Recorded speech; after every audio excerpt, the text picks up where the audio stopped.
Astri Z. Saya adalah guru geografi di Madrasah Alia Al-Karim yang terletak di Kabupaten Bengkulu Tengah, Provinsi Bengkulu. Baiklah, berikut akan saya tampilkan profil dari sekolah kami. Terima kasih.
Selamat pagi semuanya.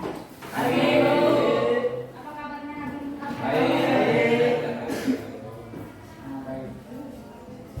Coba lihat kiri kanannya sampahnya sudah tidak.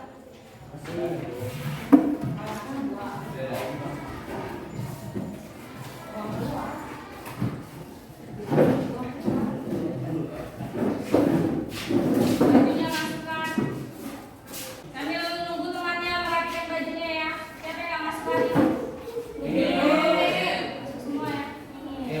Tadi lagi rajin. Ya. Ada yang bajunya di luar. Yang laki-lakinya, perempuannya kan bajunya di luar semua. Sehat-sehat saja hari ini.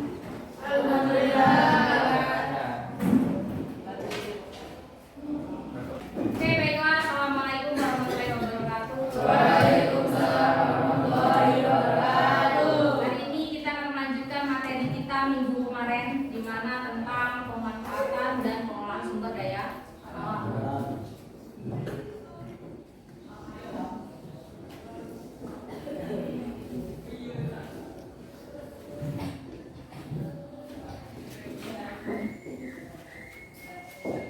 Di mana minggu kemarin saya sudah meminta kalian untuk melakukan penyelidikan dan pengamatan secara langsung ke lokasi di mana sumber daya alam itu berada atau tempat pengelolaannya yang terdekat dari tempat tinggal kalian. Sudah pergi semua? Saya sudah terima hasil tugasnya, sudah saya pindahkan dalam bentuk presentasi kalian nanti. Saya seperti yang Ibu katakan kemarin, Ibu hanya memilih dua kelompok yang paling baiklah untuk yang hari ini untuk tampil terlebih dahulu untuk presentasi. Nah, sebelum saya mulai, sebelum kelompok yang saya panggil untuk menampilkan presentasinya, saya kasih pemaparan materi sebentar ya. Di dalam pengelolaan sumber daya alam, itu harus sesuai dengan prinsip pembangunan berkelanjutan. Apa kemarin pembangunan berkelanjutan? Masa kini dan masa yang akan datang. Artinya kebutuhan sumber daya alam itu harus mencukupi kebutuhan generasi sekarang dengan generasi yang akan datang. Jadi ketika kalian penyelidikan kemarin, itu berarti pengelolaannya sesuai atau tidak dengan prinsip pembangunan berkelanjutan. Kalau yang bagaimana Bu yang berkelanjutan ya? Prinsip yang harus diikuti dalam mengelola sumber daya alam adalah sebagai berikut. Yang pertama, pemanfaatan sumber daya alam yang dapat diperbaharui. Artinya sumber daya alam itu harus bisa diperbaharui. Kalau yang diperbaharui itu bagaimana? Bisa diolah kembali. Bisa diolah kembali. Terus yang kedua, meminimalisasi penggunaan bahan baku. Artinya kita harus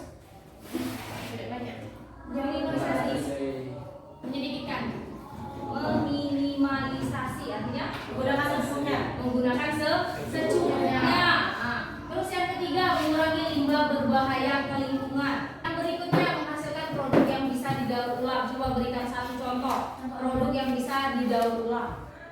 Kardus, plastik. Kardus, diapakan kardus? Dibuat kerajinan. Terus apa lagi? Botol-botol plastik. Itu bisa didaur ulang? Bisa. Ini kita harus menghasilkan produk yang bisa didaur ulang untuk mengurangi resiko limbah yang berbahaya ke lingkungan. Berikutnya, ini adalah beberapa cara untuk menjaga kelestarian sumber daya alam. Ini mungkin kalian jumpai lah ketika kalian pengamatan kemarin. Yang pertama adalah 1. Reboisasi. Apa reboisasi?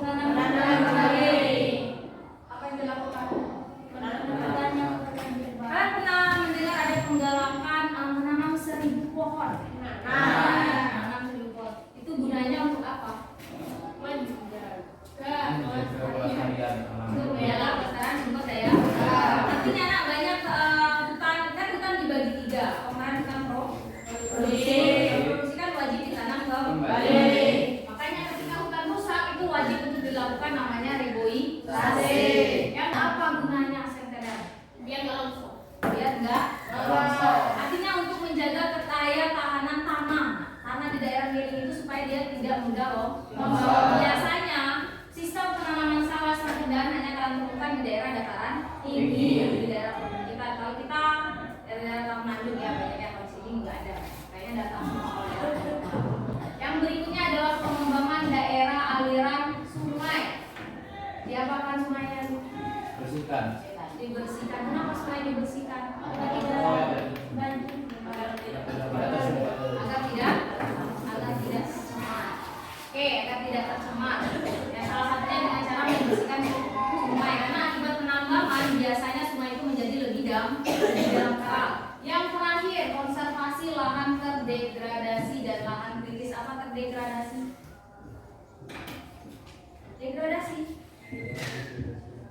Terdegradasi dan lahan kritis. Artinya diperbaiki. Lihat bagaimana dia diperbaiki. Dia akan ditanam kembali. Artinya tanahnya kita olah kembali, supaya lahan itu menjadi lahan siap pakai. Inilah tujuan kita belajar tentang pemanfaatan dan pengelolaan sumber daya alam. Sudah saya jelaskan minggu kemarin. Salah satunya agar kalian tahu bagaimana cara pengelolaan dan pemanfaatan sumber daya alam yang sesuai dengan prinsip pembangunan berkelanjutan, terutama yang ada di daerah tempat tinggal kalian. Itu tujuan kita belajar materi ini.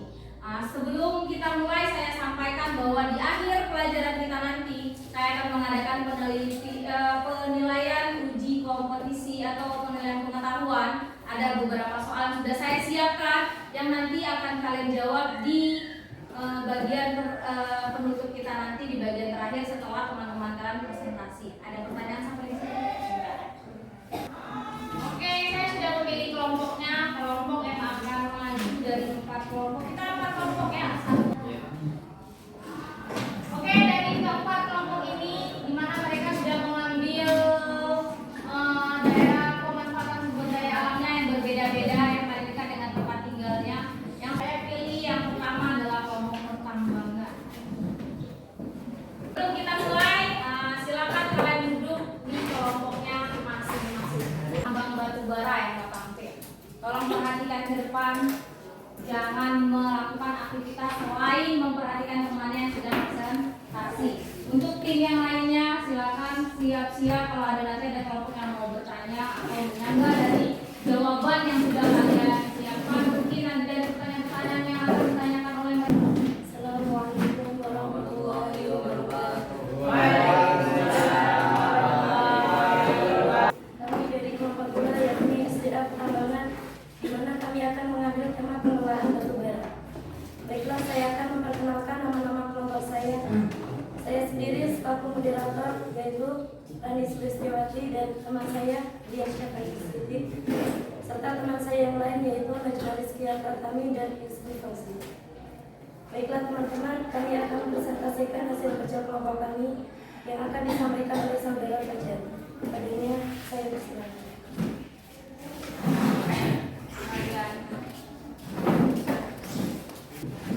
Assalamualaikum warahmatullahi wabarakatuh. Kami capai di hari yang telah berlalu.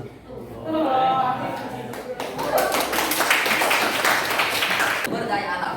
Apakah sumber daya alam itu? Sumber daya alam adalah sesuatu yang dihasilkan dari alam yang kemudian diolah dan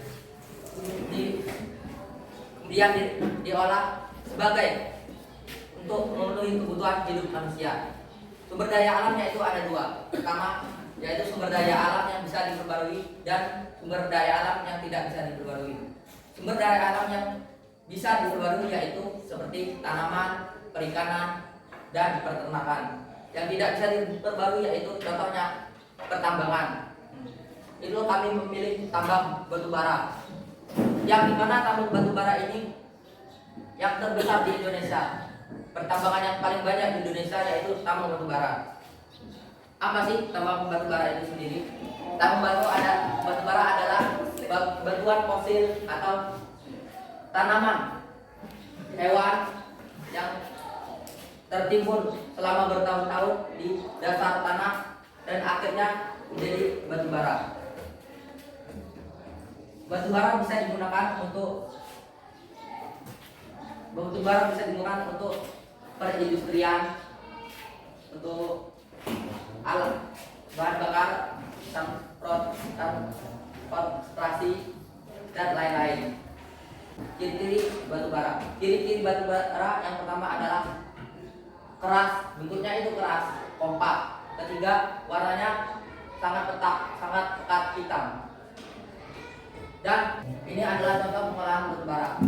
Ini kami ada satu video tentang pertambangan batubara mulai dari awal hingga akhir untuk pengolahan batubara.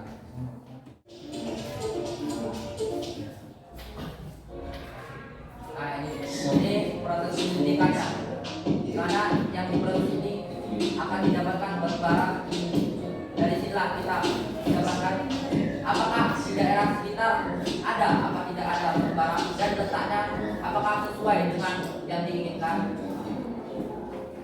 dan persebarannya apakah banyak apa sedikit.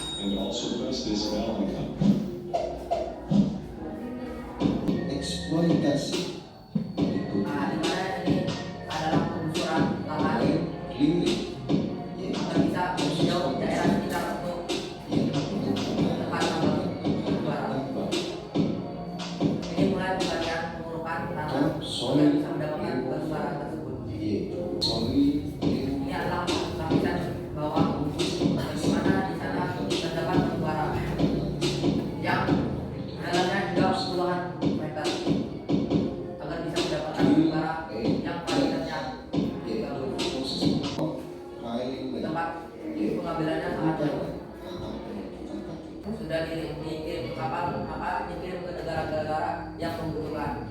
Cara pengolahan batubara yaitu ada tiga. Pertama, preparasi, konsentrasi, dan dewatering. Hasil pengolahan batubara yang sudah hilang pengotorannya untuk selanjutnya digunakan sebagai sumber energi seperti yang tiga tadi, seperti industri, listrik, dan transportasi.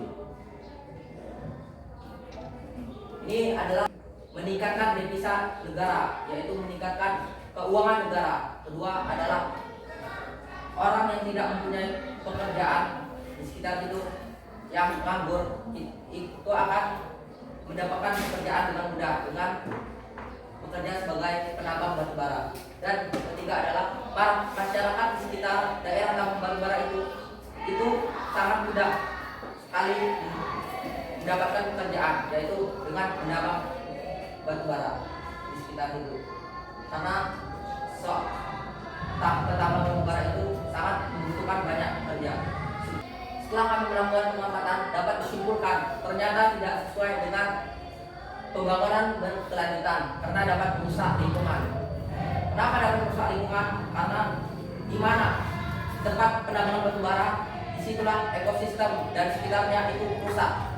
Habitat asli hewan tumbuhan di situ rusak. Tidak. Jadinya kalau tumbuhan itu kurang, jadi kadar oksigennya itu menurun. Jadi itu dapat merusak daerah sekitar dan batuan yang ada di sekitar dan dapat membuat lubang besar yang dimana di situ lahan besar itu tidak bisa digunakan karena terdapat lubang besar itu. Solusi.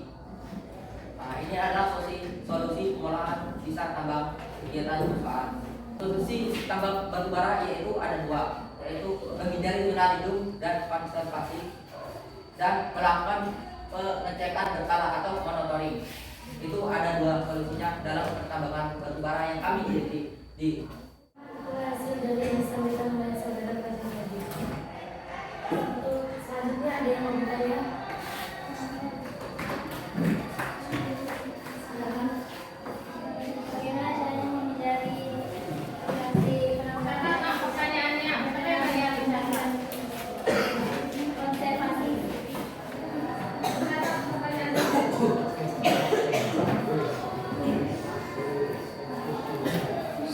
Mana dia, Mak? Semoga ada yang mau nanya. Apa pertanyaannya? Bagaimana kalian mengetahui adanya lokasi tambang di daerah tersebut? Bagaimana? Kata dulu ya. Bagaimana? Kalian mengetahui tambang Apa yang dimaksudkan relasi dan dewasa? Ada yang mau bertanya? Silakan. Bagaimana cara menghindari lokasi penambangan agar tidak terkena zona lindung dan konservasi? Baiklah teman-teman, tolong beri kami waktu sekitar 5 menit untuk kami berdiskusi menjawab pertanyaan dari kalian.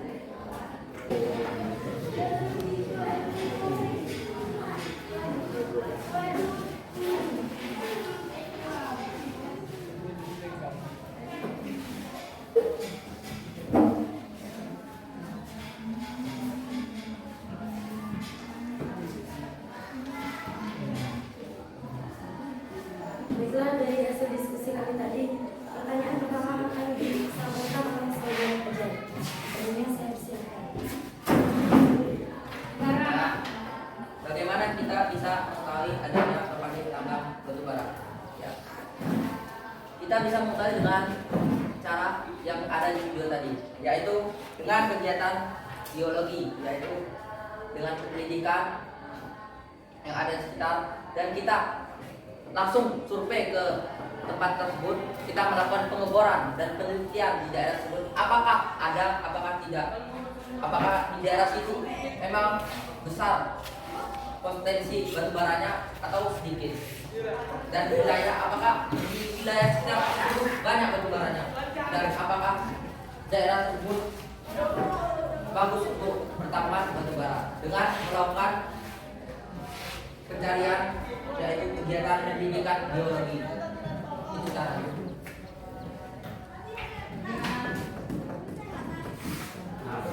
Ini teman ya.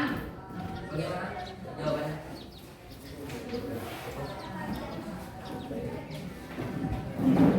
Terima kasih untuk saudara Kajang. Jawaban dari pertanyaan kedua akan disampaikan oleh saudari Nisa. Padanya saya persilakan. Oke, untuk pertanyaan apa yang dimaksud dengan preparasi dan monitoring? Preparasi adalah suatu proses yang mana digunakan untuk mengubah suatu batuan yang telah dipilih pada saat sampai menjadi bahan yang siap untuk dianalisis. Sedangkan monitoring adalah sebuah proses pengeluaran air tanah yang terdapat pada tanah dari lokasi pada struktur bangunan. Jadi untuk preparasi dan monitoring apakah?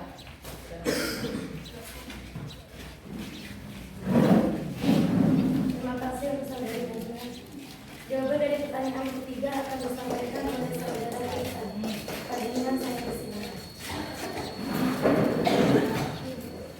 Saya menjawab bagaimana cara berevaluasi bahwa kita tidak terkena zona lindung dan konservasi. Pembangunan usaha tambang pasti membutuhkan dasar lahan.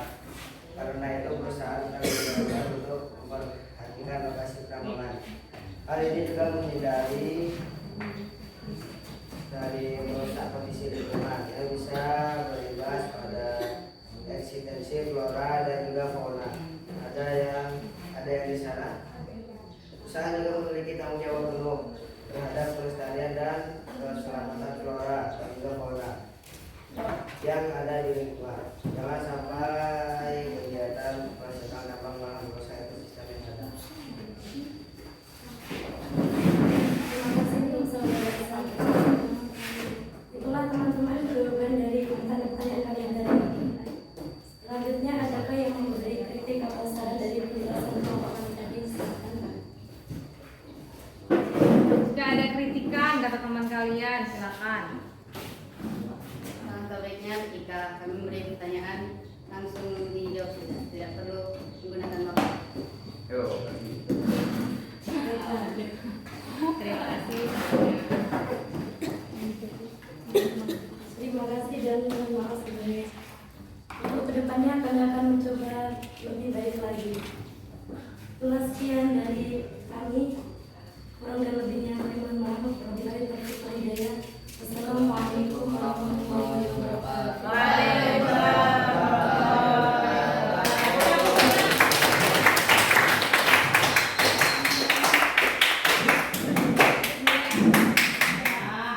Mau kelompoknya yang maju. Oke ya, itu adalah kenangan dari kelompok penambangan. Mereka memilih pengelolaan sumber daya batu bara. Dapat kita simpulkan tadi bahwa pengelolaan batu bara ternyata di tempat tinggal mereka itu belum menggunakan prinsip pembangunan berkelanjutan. Artinya masih ada yang tidak sesuai, yaitu dengan apa tadi ya, yang mereka ini kan dampak negatifnya itu terdapat lubang yang besar, terus juga pengolahan limbahnya belum optimal, ya kan? Mereka menggalakkan solusinya ada dua tadi ya. Solusinya yang pertama tadi apa solusinya?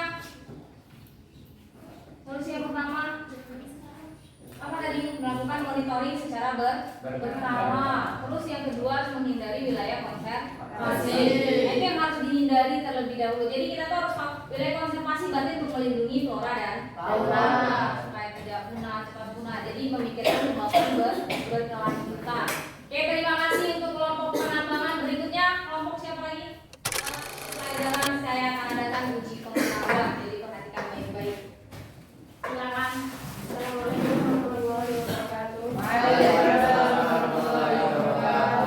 Kami dari kelompok 3, yakni sumber daya kelautan, di mana kami akan mengambil pengelolaan ikan asin. Baiklah, saya akan memperkenalkan nama-nama kelompok saya, yaitu saya sendiri selaku moderator, Kapna Salsabila, serta teman saya yang ini, Alvita Bimlandari, serta teman saya yang lainnya, Asia Fatur Rahman dan Farel Afrianiata. Baiklah, langsung saja kami akan mempresentasikan hasil kerja kelompok kami yang akan disampaikan oleh saudara kita. Kepadanya, silakan. Assalamualaikum warahmatullahi wabarakatuh. Di sini saya akan mempresentasikan sumber daya kelautan pengelolaan ikan asin. Ada yang belum pernah makan ikan asin? Ada yang belum pernah makan ikan asin? Siapa? Mana kalau makan ikan asin? Daging? Hari ini belum. Hari ini yang belum. Oke, saya ulangi pertanyaannya ya. Sebelumnya ada yang belum pernah makan ikan asin? Dan semua makanan favorit kan? Rasanya gimana? Boleh tahu? Asin. Siapa yang makan asin? Iya. Oke. Ikan asin adalah bahan makanan yang terbuat dari daging ikan yang diawetkan dengan menambahkan banyak garam. Metode pengawetan ikan biasanya ikan membusuk yang diawetkan dalam waktu berbulan-bulan.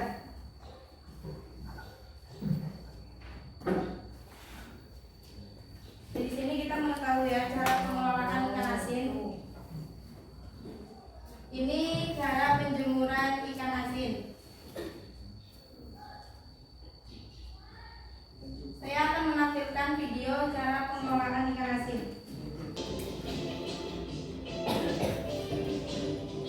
Makanan tidak ingin dijual fresh atau segar, Tapi sebagai masyarakat pesisir ini membuatnya menjadi ikan asin dan penggunaannya banyak loh. Selain buat makan harian, ikan asin juga dijadikan sebagai oleh-oleh. Kita lihat di cara bikinnya. Ini cara proses pembuatan ikan asin. Bisa dibelah dua atau menjadi beberapa bagian, tergantung nelayan nantinya mau jual per kilo atau per ekor. Yang biasa dijadikan ikan asin ada ikan jambal, kakap merah atau kakap putih, ikan gebur, dan ikan barakuda. Jadi ikan yang bisa dibikin ikan asin itu ada dua jenis ikan yang masih daging kayak gini. Dia dagingnya sudah tidak layak untuk dimakan lagi, atau masih bisa dimakan tapi udah nggak segar. Atau ikan yang masih segar seperti ini. Cuma ikan yang masih segar seperti ini harganya lebih mahal. Makanya kalau pengrajin ikan asin itu lebih memilih ikan yang mati daging karena mungkin lebih murah gitu. Jadi ini.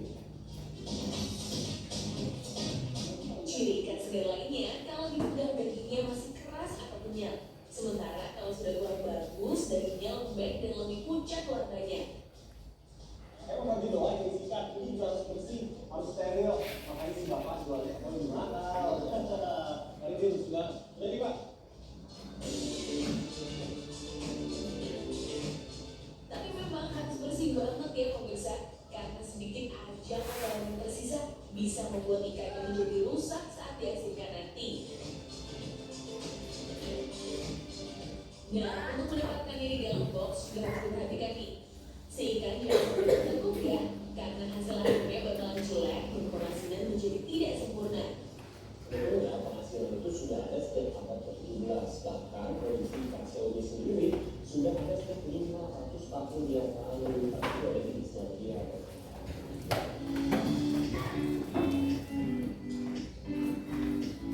Setiap hendak ditumpuk, ikan harus selalu ditabur garam sampai merata. Begitu seterusnya sampai di tumpukan yang terakhir. Teknik pengasinan makanan kayak gini udah ada sejak masa Neolitikum loh. Pada masa itu bahan makanan sudah mulai diawetkan dengan cara dijemur, disalai, dibumbui, dan pastinya diasinkan. Pastikan menutup boxnya serapat mungkin ya, biar gak ada lalat akan hinggap. Bisa bahaya, bukannya jadi ikan asin malah busuk nanti. Itu tadi pengolahan ikan asin. Jadi cara pembuatan ikan asin, hasil tangkapan ikan dari nelayan itu harus dibersihkan terlebih dahulu. Tidak dibersihkan nanti tidak higienis ya. Kemudian masukkan garam yang berkualitas, baik garam laut maupun garam dapur. Ikan bisa dimasukkan ke dalam mangkuk atau loyang keramik. Tutup dengan bungkus plastik dan tempatkan di lemari es semalam atau hingga 24 jam lebih. Di sini kelompok kami menemukan dampak positif pengolahan ikan asin. Bagaimana? Pertama, bahan baku tambahan makanan pokok, menambah penghasilan, bisa untuk oleh-oleh, juga bisa untuk menu makanan sehari-hari. Kemudian, ternyata dari hasil pengamatan kami, pengolahan ikan asin masih ada yang belum sesuai dengan prinsip pembangunan berkelanjutan, sehingga menyebabkan dampak negatifnya pengolahan ikan asin. Yang pertama, pembuangan limbah mengotori lingkungan. Yang kedua, baunya tidak sedap sehingga mengganggu warga sekitar. Dan yang ketiga, terjadi eksploitasi sumber daya perikanan. Pernah lewat di tempat pembuatan ikan asin? Pernah. Baunya gimana? Amis. Ya, yang pertama, menyiapkan tempat pembuangan limbah. Yang kedua, penjemuran ikan asin hendaknya jangan terlalu dekat dengan pemukiman warga. Yang ketiga, menyediakan tempat salinitas air yang benar untuk proses pengolahan ikan asin tersebut. Baiklah teman-teman, jadi demikianlah presentasi dari kami. Ada yang ingin ditanyakan? Ada. Silakan. Silakan yang mau bertanya. Berdiri aja nak yang mau bertanya. Apa alasan masyarakat mengelola ikan hasil tangkapan menjadi ikan asin? Apa alasan masyarakat Mengelola ikan asin hasil tangkapan menjadi ikan asin? Catat pertanyaannya.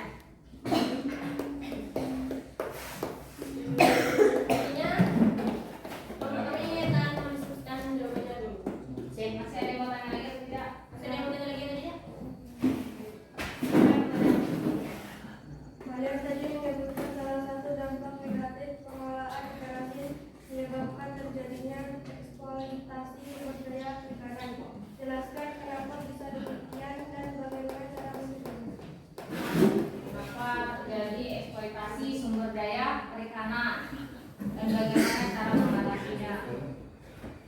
Ada yang mau diberikan? Menurut kalian, apakah ikan asin itu punya gizinya? Kalau iya, kenapa? Kalau tidak, kenapa? Sepertinya soal pertama akan dijawab oleh Alvita. Ayo, Alvita. Jawab. Tadi pertanyaan, apa alasan masyarakat mengolah ikan hasil tangkapan menjadi ikan asin? Yang pertama, karena mudah dipasarkan. Yang kedua, harga cukup tinggi. Yang ketiga, bahan baku mudah didapatkan. Ada yang kurang jelas? Gimana siapa yang nanya? Gimana? Oke, terima kasih. Jawaban soal kedua ini akan disampaikan oleh saudara KPU. Untuk sikap asuh dari pihak yang tereksploitasi dan yang pertama, yang kedua kebutuhan untuk mencukupi kebutuhan masyarakat, yang ketiga agar bisa memperoleh hasil yang banyak dan dari sumber daya alam, dan cara mencegahnya yaitu membuat undang-undang tentang pengeksploitasian terhadap sumber daya kelautan. Yang kedua, cara mencegahnya yaitu memberikan sanksi seberat-beratnya bagi terhadap pelanggar. Yang ketiga, memperkuat penjaga di wilayah perbatasan laut. Yang terakhir adalah masyarakat diarahkan untuk menjaga dan melihara sumber daya kelautan. Dan soal ketiga tadi soal Saya akan menjawab pertanyaan dari kelompok 4. Menurut kalian apakah ikan asin itu ada gizinya? Pertanyaan ada 5 gizi ikan asin. Satu, baik untuk kesehatan, gizi dan tulang. 2, membantu mempercepat penyembuhan luka. 3, mencegah anemia. 4, menjaga sistem imun tubuh. 5, membantu pembentukan otot, dan masih banyak lagi. Cukup dari saya. atau kritik yang ingin disampaikan? Ada nggak pertanyaan tambahan atau kritik? Katakan untuk kelompok. Kritikan sedikit tentang masalah pempresentasiannya tadi. Berdiri aja.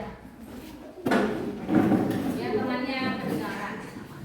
Tolong kalau lagi mempresentasikan itu nggak usah malu-malu, nggak usah kayak buku, biasa saja. Karena ini kan cuma sekelas, lagi pula udah banyak yang kenal. Ya. Yang presentasi dari kami. Lebih dan kurangnya saya mohon maaf. Pada Allah saya mohon ampun. Wabillahi taufiq wal hidayah. Assalamualaikum warahmatullahi wabarakatuh. Maafkan asin kan? Gimana ada saya tambahkan sedikit ya. Mungkin mereka lupa kali ya kelompok mereka. Dimana ada pertanyaan dari Reni tadi, apakah ada hewan sejenis lain selain ikan yang bisa dijadikan ikan asin? Ya. Contohnya seperti cumi ada cumi asin, tapi dia termasuk juga dalam sumber perikanan, tapi dia bukan sejenis ikan, tapi dia sejenis biota laut yang lain, contohnya kayak cumi itu kan ada yang diasinkan, ada yang diawetkan. Kenapa? Karena kan cumi-cumi itu termasuk adalah sumber daya perikanan yang hasilnya lumayan melimpah dibanding sama dengan ikan-ikan yang lain. Tapi kalau kayak kepiting, kayak lobster yang seperti itu tidak. Kenapa? Karena dia kalau di proses pengasingan, dia kan ada dijelaskan sama mereka tadi ada pembusukan atau mati daging ya. Kalau yang seperti itu kalau dijadikan nggak bisa lagi. Makanya kebanyakan yang dikelola itu adalah ikan asin. Untuk kedepannya lebih baik lagi dalam pembacaan materi sebaiknya tidak terlalu terpaku dengan bukunya atau catatan-catatan yang sudah kalian siapkan hasil diskusi kalian. Mungkin kedepannya agar lebih fokus lagi. Mari kita simpulkan di mana satu pengolahan tambang batu bara. Solusi yang pertamanya adalah menjauhi wilayah konservasi. Supaya apa? Menjauhi supaya tidak mengganggu habitatnya. Terus terjadi kerusakan tadi, wilayah konservasinya seperti apa? Nah, dia seperti itu. Nah, terus yang masalah kelautan tadi solusinya yaitu kita kalau menjemur ikan asin tadi ya, menjemur ikan asin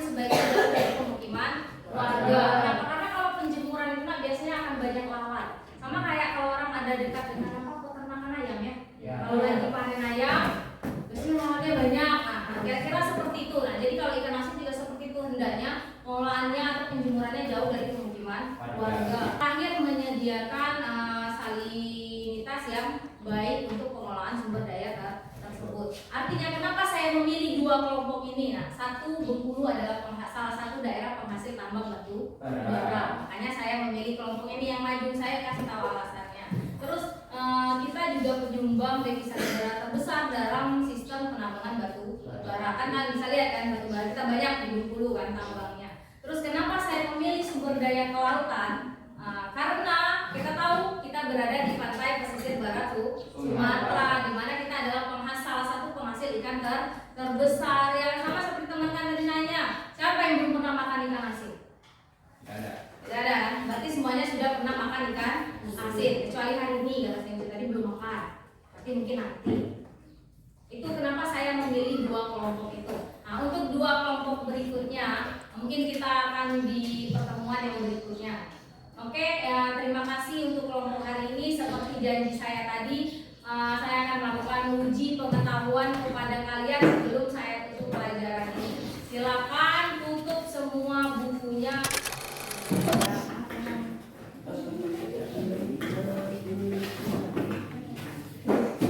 Jangan nyontek ya. Cari ini, Bu. Penanya.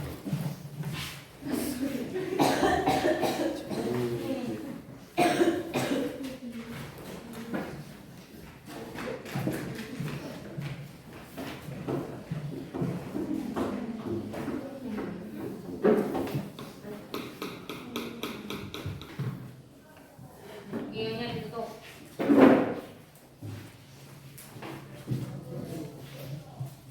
Silakan diisi, saya kasih waktu 5 menit lah ya. Ambil yang ganda.